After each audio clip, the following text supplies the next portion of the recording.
Pernah nggak sih Anda lihat data, angkanya kelihatannya bagus, tapi kok rasanya ada yang aneh ya? Anda tahu apa yang terjadi, tapi sama sekali nggak ngerti kenapa itu bisa terjadi. Nah, di sini kita akan kupas tuntas sebuah pendekatan riset yang keren banget, yang bisa menjawab dua-duanya sekaligus. Oke, ayo kita bedah bareng-bareng.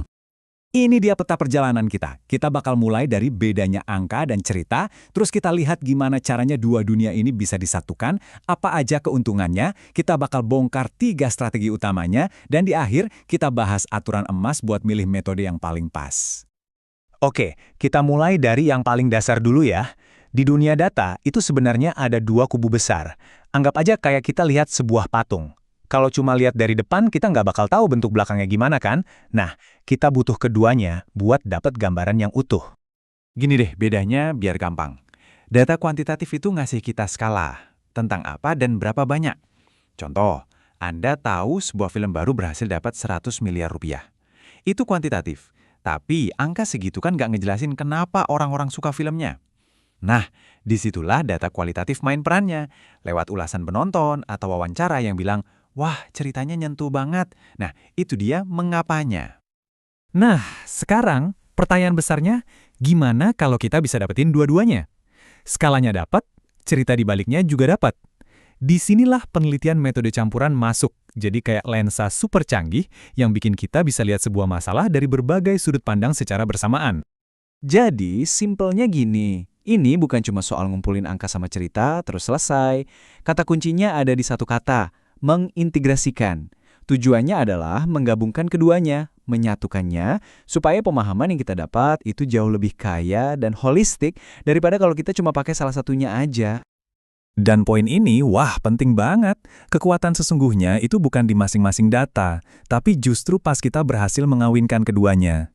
Proses menyatukan angka dengan cerita inilah yang jadi jantungnya. Disinilah biasanya insight-insight baru yang benar-benar mengejutkan bisa muncul. Terus, kenapa kita harus repot-repot ngelakuin ini?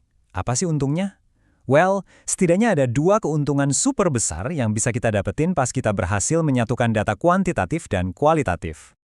Gini cara gampang bedainnya. Triangulasi itu ibarat detektif yang punya 2 saksi mata. Satunya data survei, satunya lagi hasil wawancara. Ternyata keterangan keduanya sama persis. Ini bikin temuan kita jadi jauh lebih kuat dan valid. Nah, kalau komplementaritas, ini tuh pas cerita dari hasil wawancara, ternyata bisa menjelaskan kenapa sih angka di survei kita kok hasilnya aneh atau di luar dugaan.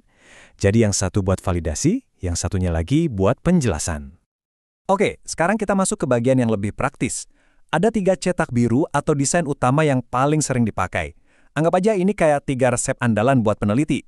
Nah, coba perhatikan notasi singkatnya ya, karena itu kuncinya buat paham bedanya. Resep pertama, explanatory. Lihat notasinya, kuantitatif, terus ada tanda panah, baru kualitatif. Tanda panah ini artinya berurutan. Desain ini kepake banget kalau Anda punya hasil survei yang bikin kaget. Misal, data nunjukin penjualan produk tiba-tiba anjlok. Langkah selanjutnya, ya Anda wawancara mendalam ke konsumen buat cari tahu kenapa. Intinya, Anda menjelaskan angka dengan cerita.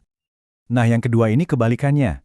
Eksplorasi. Dimulai dari kualitatif dulu, baru ke kuantitatif. Desain ini cocok banget buat topik yang masih baru banget, yang bahkan Anda sendiri bingung mau nanya apa di survei. Jadi Anda mulai dulu dengan ngobrol-ngobrol santai, wawancara, cari tahu tema-tema pentingnya apa aja, baru deh dari temuan itu Anda bikin survei yang relevan dan bisa diukur. Dan resep kita yang ketiga, konkuren. Coba lihat simbolnya, bukan lagi panah, tapi tanda tambah. Artinya udah jelas banget. Kedua jenis data ini dikumpulin dalam waktu yang bersamaan, jalan barengan. Tujuan utamanya, efisiensi dan perbandingan langsung. Contohnya gini, sebuah yayasan mau ukur dampak program pelatihan mereka. Mereka bisa sebar survei kepuasan, itu kuantitatifnya, di hari terakhir pelatihan. Sambil di waktu yang sama, mereka wawancara beberapa peserta buat dengerin cerita pengalaman mereka, itu kualitatifnya. Hasilnya, mereka bisa dapat gambaran lengkap secara berdampingan dan yang pasti, lebih cepat. Nah, tabel ini ngerangkum semuanya dengan sangat jelas. Ini kayak contekan cepatnya gitu. Anda bisa langsung lihat perbedaannya dari segi waktu, apakah berurutan atau barengan, dan tujuan utamanya, apakah buat ngejelasin angka, buat bikin alat ukur baru, atau buat membandingkan data secara langsung. Oke, setelah kita lihat 3 pilihan desain ini, mungkin sekarang muncul satu pertanyaan penting di kepala Anda. Terus, gimana cara milihnya? Mana yang paling tepat buat saya? Jawabannya ternyata sangat sederhana, dan ini jadi aturan emas dalam dunia penelitian. Dari ketiga desain yang tadi, emangnya ada ya satu yang paling unggul atau yang paling hebat dibanding yang lain?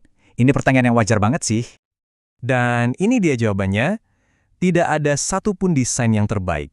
Desain yang paling tepat adalah desain yang paling pas untuk menjawab pertanyaan penelitian Anda. Pertanyaan penelitian itulah bosnya. Pertanyaan itulah yang nentuin apakah Anda perlu menjelaskan sesuatu, atau mengeksplorasi hal baru, atau justru membandingkan dua hal.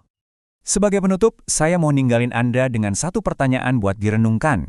Coba deh lihat lagi data atau angka yang ada di sekitar Anda, mungkin di pekerjaan atau di proyek pribadi. Terus, coba tanyakan ke diri sendiri, kira-kira cerita apa ya yang belum terungkap dari angka-angka ini? Sampai jumpa di pembahasan berikutnya.